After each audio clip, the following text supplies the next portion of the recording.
우리 어제 못 오신 분들도 많이 계신데 우리 새해 인사 다시 한번 하겠습니다. 우리 새해 복 많이 받으세요. 옆 분들과 함께 같이 나누겠습니다. 오래간만에 오셨고 잘 오셨습니다. 예.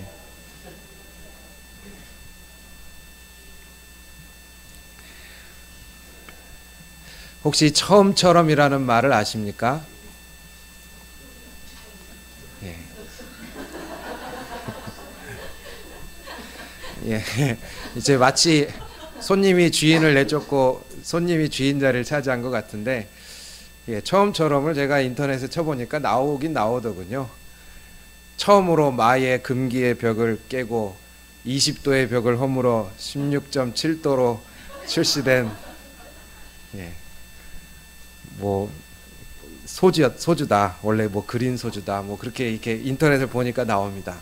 근데 원래 이 처음처럼이라는 그래도 사시면서 소주병 자주 보시죠? 소주병 보시면 거기 글씨체가 좀 특이합니다. 그 글씨가 어디서 온 거냐면 신영복 선생님이 직접 쓰신 거예요. 신영복 선생님의 유명한 시 처음처럼이라는 시가 있습니다. 그 시에 있는 글씨를 가져온 겁니다. 제가 또 참 좋아하는 시기도 한데 여러분 한번 제가 읽어드리겠습니다. 길지 않습니다. 처음처럼, 처음으로 하늘을 만나는 새처럼, 처음으로 땅을 밟고 일어서는 새싹처럼, 우리는 하루가 저무는 겨울 저녁에도 마치 아침처럼, 새봄처럼, 처음처럼 언제나 새날을 시작하고 있다. 이렇게 짧은 시입니다. 처음으로 하늘을 마주 대하는 새처럼 우리는 언제나 중요한 것은 새날을 시작하고 있다. 오늘은 여러분 한 해를 바라보는 시점입니다. 이 한 해에 누구나 바라는 것이 바로 평안, 복에 관한 것일 것입니다. 근데 그 복이 과연 어떤 것일까? 예수님의 인생을 오늘 유년 시기를 살짝 엿보면 예수님은 적어도 우리가 생각하는 복과 조금 거리가 있습니다. 우리는 평안이란 걸 생각하면 요동치 않는 것, 어떤 불안함이 없고 균형이 잘 잡혀 있는 것을 많이 떠올립니다. 그리고 여러분들이 계획을 세워도 아마 그런 쪽으로 세울 것입니다. 잘 다져지는 것, 불안함이 없는 것, 혹은 지난해와 똑같이 무탈한 것. 그런데 예수님의 삶을 잘 보십시오. 예수님의 삶은 지금 우리가 성탄절에 뭐라고 했냐면 다 아시는 말씀이지만 하늘엔 영광 땅에는 평화, 굉장히 화려하고 멋지게 등장하셨는데 바로 그 다음에 나오는 말씀, 마태복음 2장의 말씀은 뭐냐면 헤롯이 아기들을 죽이려고, 지금 특히 아기 예수를 잡아서 죽이려고 물색하고 있으니 도망가라. 예수님은 신생아 시절에 애굽으로 도망갔습니다. 구세주라고 우리가 고백하고 하나님이라고 고백하는 분, 그분은 오히려 출렁이는 세상 속에서 나를 굉장히 안정되게 해주실 분 같은데 정작 예수님의 삶은 풍랑의 한가운데 있었습니다. 오늘 이 말씀을 보시면 게다가 설상가상으로 하나 더 있습니다. 16절 말씀을 보십시오.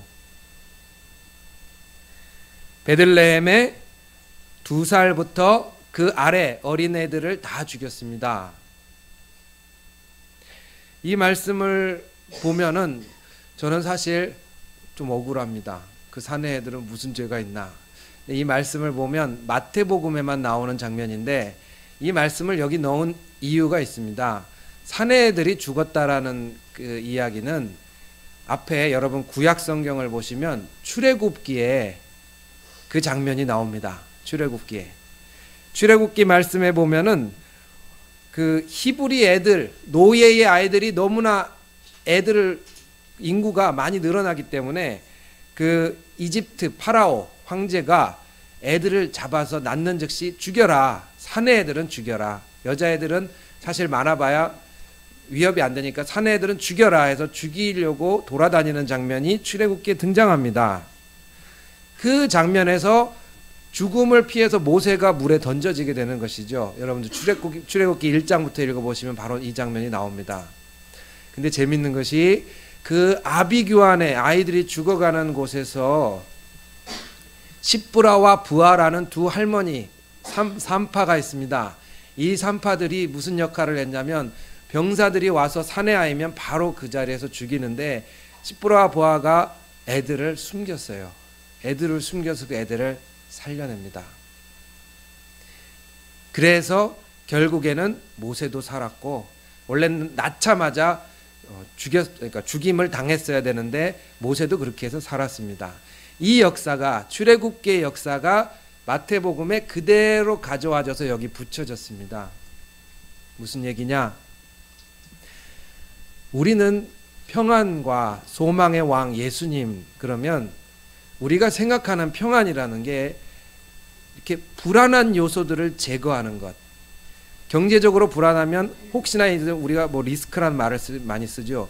리스크를 제거하는 것을 평안이라고 생각을 합니다만은, 예수님께서는 우리가 사는 세상 중에서 특히 아비규환이라고 할 정도의 험악한 삶의 한 가운데 태어나셨다라는 걸 먼저 보여줍니다. 그러면 도대체 우리에게 행복이라는 것은 무엇일까? 당시의 사람들도 우리와 마찬가지였습니다. 불안하고 어렵고 힘들 때 예수님을 바라고 기도할 때 예수님이 그 불안의 요소들을 제거해 주시는 방식으로 이해를 했습니다. 여러분들이 기도할 때도 아마 그렇게 많이 기도할 겁니다. 하나님, 모자란 것을 채워주시고, 작년에는 이것 때문에 집안이 출렁했는데 이런 요소들이 다시 일어나지 않도록 해주시고, 이런 불안 요소들을 제거하도록 하는데, 예수님은 이 말씀을 하고 계신 거예요. 가장 불안한 상황이었다. 그런데 그 지점이 예수님이 오신 가장 복된 자리였다. 따라서 우리가 보기에 상황과 여러 가지 불안 요소들을 제거하는 것이 아니라 사실은 예수님은 기준 자체를 옮겨 놓으신 분이었다는 겁니다. 구원의 기준, 행복의 기준, 우리가 말하는 복의 기준을 옮겨 놓으신 분이에요. 어디로 옮겨 놓으셨을까요? 예수님은 도망갔다고 말씀드렸죠? 도망갔어요. 50일 가까이 도망가셨고 이동거리는 500km 가까이 됩니다. 신생아가 다니기엔 불가능한 거리이죠. 그런데 그 와중에 변한 것이 다 변화무쌍하게 변했지만 안 변한 것이 있습니다. 뭐가 안 변했을까요? 예수님이 오셨다라는 사실이 변하지 않았습니다. 여러분들도 예수님의 모습에서 하나를 엿볼 수 있기를 바랍니다. 먼저 여러분들에게 전해드리는 말씀은 결코 행복이나 복은 불안 요소가 제거되고 아무런 변화가 없는 것이 아니라 사실은 기준이 변화되는 곳에서 시작된다라는 겁니다.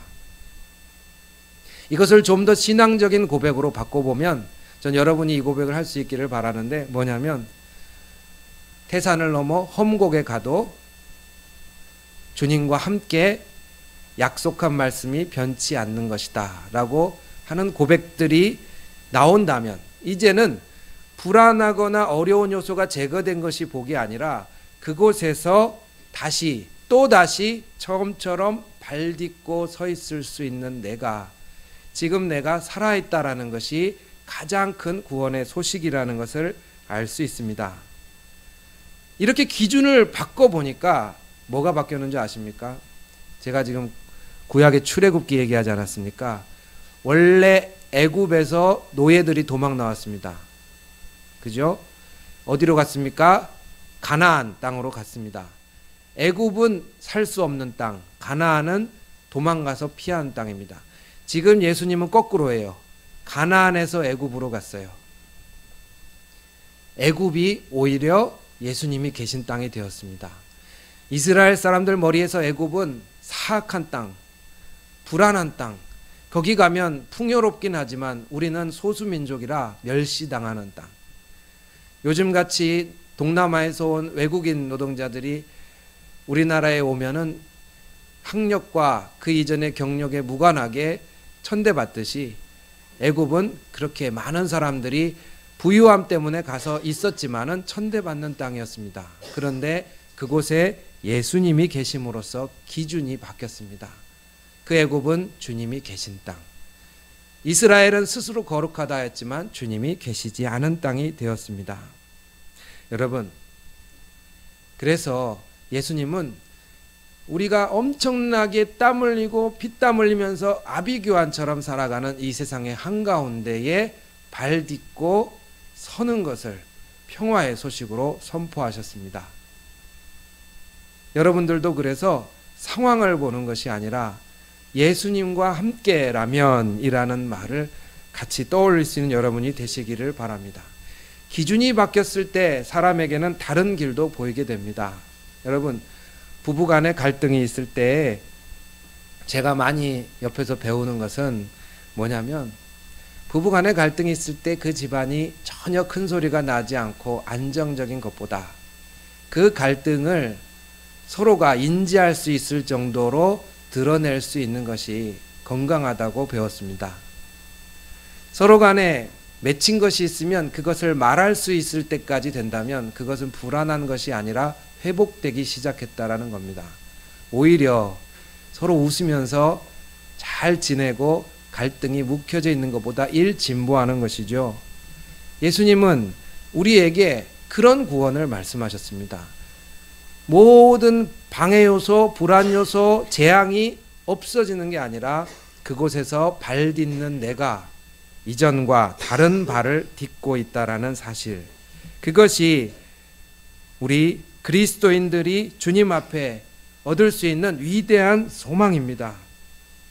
이 위대한 소망은 주님께서 하신 것처럼 그 아기 예수가 왔을 때 세상이 다 바뀔 거라고 생각했는데 도망가 버리는 예수로 등장하신 것처럼 우리가 볼 때는 참 불안합니다마는, 그러나 그 예수는 끝까지 살아남았고 그곳에서 다시 고향으로 돌아와서 나사렛 예수라고 불리시면서 사역을 시작하셨고, 그곳에서 다시 사람들과 함께 하나님의 현현을 보이셨습니다.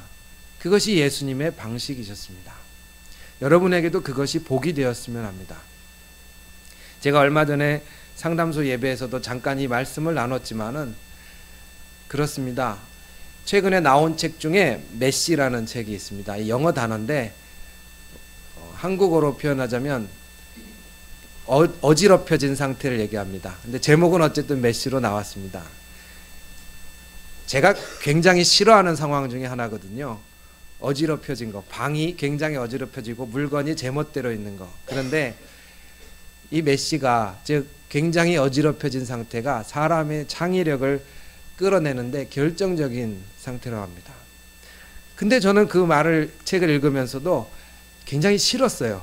저는 이렇게 신발도 이렇게 삐뚤어져 있으면 굉장히 싫고 그걸 이렇게 꼭 바로 해놨으면 좋겠고 이런 마음이 있는데, 제가 결정적으로 생각이 바뀌게 된 것은 그 공지영 작가님의 수필을 읽으면서 그 장면이 기억이 났습니다.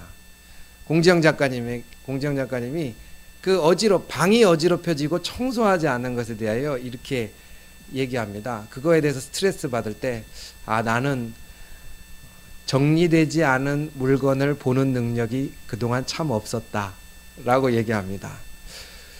사고가 바뀌더라고요. 그 말을 들어보니까. 그전에는 나는 청소를 잘 못한다, 나는 정리를 못한다, 나는 산만하다 이렇게 생각했는데, 갑자기 그 작가의 글은 나는